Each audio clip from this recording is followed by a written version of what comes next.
शुभ श्रावणी मालिकेमध्ये फायनली तो दिवस आलेला आहे ज्याची आपण कधीपासून वाट बघतोय की रुद्रप्रताप आणि अलकनंदाचा पर्दाफाश होईल.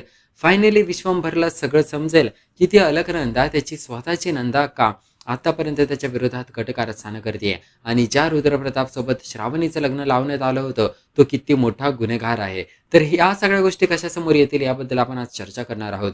मालिकेच्या आजच्या भागात आपल्याला बघायला मिळालं की रुद्रप्रतापला या गोष्टीचा खूप राग आलेला असतो की कशा पद्धतीने शुभूने सगळ्यांसमोर येऊन लग्न मंडपात त्याच्यावर बंदूक धरली आणि त्याचा आणि श्रावणीचं लग्न मोडलं. त्यावरून त्याने श्रावणीसोबत जबरदस्तीने लग्न केलं आणि आज तर श्रावणीने शुभूसोबत डिवोर्स करण्यासाठी नकार दिला आणि ती शुभूच्या घरात जाती आणि मस्त त्यांचा सुखाचा संसार सुरू झालाय. आता रुद्रप्रतापला तर माहिती नाही की श्रावणी आणि शुभूच्या घरात कसला सुखाचा संसार चालू आहे. तिकडे शुभूची आई तर असला त्रास देते श्रावणीला. पण इकडे रुद्रप्रतापला या गोष्टीची खूप जळण होतीये की त्याच्या होणाऱ्या बायकोला कोणीतरी त्याच्या समोरून घेऊन गेलाय आणि या गोष्टीमुळे त्याने खूप दारू प्यालेली असते आणि वस्तू इकडून तिकडे फेकत असतो. तेवढ्याच आपल्याला बघायला मिळते की अलकनंदाची तिकडे एंट्री होते. अलकनंदा तिकडे येते आणि म्हणते, रुद्रप्रताप हे काय हाल करतोय तू? तू काय करतोय तुला समजते का? एवढी दारू का प्यायलायस? ती श्रावणीच्या पायी तू एवढा काय वेडा होतोयस? तर रुद्रप्रताप सांगतो की आता खूप चुकीच्या गोष्टी माझ्यासोबत घडत आहेत. एक तर त्या श्रावणीसोबत माझं लग्न ठरलंच होतं आणि तेवढं त्या शुभने ते लग्न मोडलं आणि आता तेव्हा तळपायाची आग मस्तकात गेली जेव्हा समजलं की श्रावणी देखील शुभचा स्वीकार करते आणि ती आता शुभच्या घरी जाऊन राहायला लागली आहे. म्हणजे एवढं सगळं आपण करून काय फायदा झाला? तेवढ्यात मित्रांनो तिकडे विक्रम घाडगे पाटील आलेला असतो, स्वीटी आलेली असते, अलकनंद असते. विक्रम घाडगे पाटील सगळ्या गोष्टींचा आरोप रुद्रप्रतापवर लावतो. विक्रम घाडगे पाटील म्हणतो की या रुद्रप्रतापचा काय फायदा? अख्खा पोलीस स्टेशन त्याच्या ताब्यात आहे. अख्खे पोलीस ऑफिसर त्याच्या हाताखाली आहेत. पण त्याला साधं त्या शुभला थांबवता आलं नाही त्या लग्न मंडपात येण्यापासून. आणि त्यावरून मग रुद्रप्रताप म्हणतो, "अरे चूक माझी नाही, ही चूक तुमची आहे." कारण त्या घाडगे पाटीलला शुभला नीट अडवता आलं नाही. जेव्हा तो तिकडे वर्षासोबत आला होता, जी की रुद्रप्रतापच्या पहिल्या बायकोची बहीण होती. आणि तेव्हा मग त्या घाडगे पाटीलने जर शुभला वेळोवेळी अडवलं असतं, तर तो कधी लग्नात पोहोचलाच नसता. मग अशा प्रकारे घाडगे पाटील आणि रुद्रप्रताप एकमेकांना सगळे दोष देत असतात. तर या सगळ्यावरून अलकनंदाला खूप जास्त राग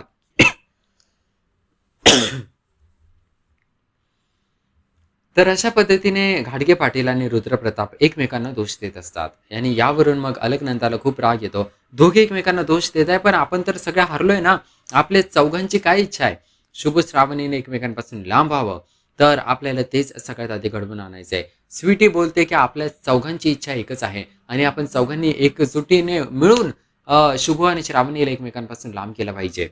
चौघांनाही सगळं पटतं आणि आता त्यांच्या मनात फक्त एकच ध्येय असतं. ते ध्येय म्हणजे काही करून आपल्याला शुभू आणि श्रावणीचा हा संसार मोडायचा आहे.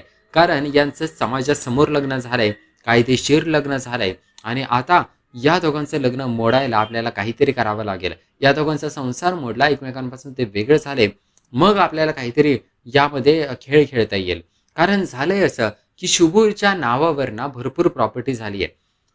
विश्वंभरने त्याच्या प्रॉपर्टीच्या पेपर्सवर असं लिहून ठेवलं होतं की श्रावणीचा जो कोणी होणारा नवरा असेल त्याच्या नावावर कायदेशीररित्या भरपूर प्रॉपर्टी जाईल आणि शुभच्या नावावर आता भरपूर प्रॉपर्टी गेलेली आहे.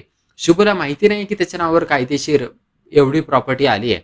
पण अलकनंदा म्हणते की जर शुभला या सगळ्याबद्दल समजलं की त्याच्या नावावर करोडोची प्रॉपर्टी आली आहे, तर मग काय होईल की आपण जर उद्या जाऊन हल्ला केला तर शुभ आणि श्रावणीवर, तर शुभकडे भरपूर पैसा असेल आपल्यापासून स्वतःला वाचवण्यासाठी. आता तो गरिबीत जगतोय, त्याला गरिबीतच जगून दिला पाहिजे आणि अशा त्याच्या वाईट हालतमध्ये त्याच्यावर हल्ला केला पाहिजे, असा अलकनंदाचा प्लॅन असतो. तर मालिकेत आपल्याला हे बघायला मिळतं की रुद्रप्रताप बोलतो की तुम्ही या सगळ्या गोष्टींचं टेन्शन घेऊ नका.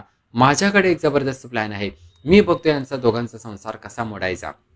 आणि रुद्रप्रताप आता एक भयंकर प्लॅन रचणार आहे अलकनंदासोबत मिळून. कारण यांचा काय प्लॅन आहे की पहिलं म्हणजे त्यांना शुभ आणि श्रावणीचं एकमेकांसोबतचं लग्न मोडायचंय. दुसरीकडे त्यांना विश्वंभरला हरवायचंय पुढच्या इलेक्शनमध्ये. पुढच्या इलेक्शनमध्ये विक्रम घाटगे पाटीलचा विजय झाला पाहिजे. यामुळे खूप मेहनत करून त्यांना विश्वंभरची बदनामी करावी लागेल.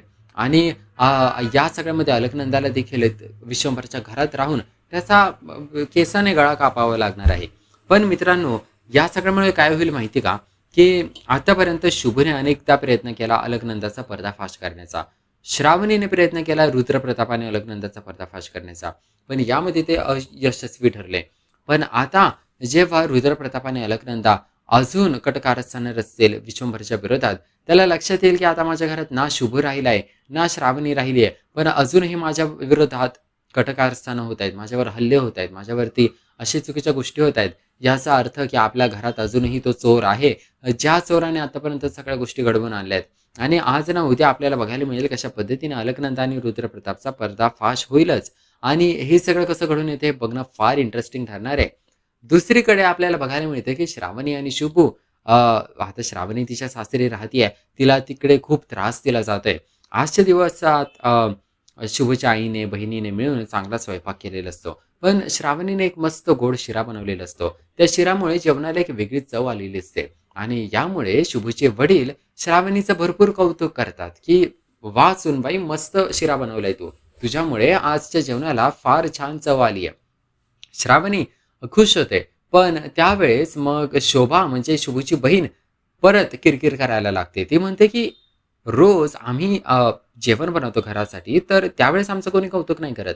पण आज श्रावणीने एक शिरा काय बनवला, तर तिचं एवढं कौतुक केलं जातंय. आणि त्यावेळेस मग परत त्यांना एक कारण भेटतं श्रावणीला टोमणे मारायला. मित्रांनो, ते शुभू आणि शुभूच्या आईला आणि शुभूच्या बहिणीला किरकिर करताना ऐकलं ना, तर माझं डोकंच फिरतं. म्हणजे काय बोलायचं? किती एखाद्या सुनेला छळलं पाहिजे? त्यांचा आवाज ऐकूनच म्हणजे डोकं हालायला लागतं असं. असलं ओरडत असतात ते दोघी सारखं श्रावणीवरती. आता आज तर काय होतं, की जेव्हा झोपायची वेळ येते, तेव्हा झोपायचा टाईम झालेला असतो आणि मग ते झोपायची तयारी करणार असतात.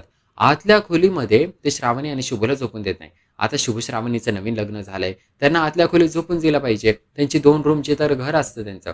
पण त्यामध्ये ते झोपून देत नाही. ते म्हणतात आमच्या घरात जावयाचा मान असतो आणि मग शुभची बहीण आणि त्या बहिणीचा नवरा, तो जावई, ते दोघे झोपणार तिकडे खोलीत.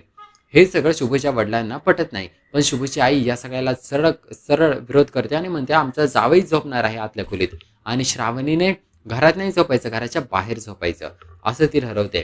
पण झोपण्याआधी देखील श्रावणीला ती भांडी घासण्याचं काम देते.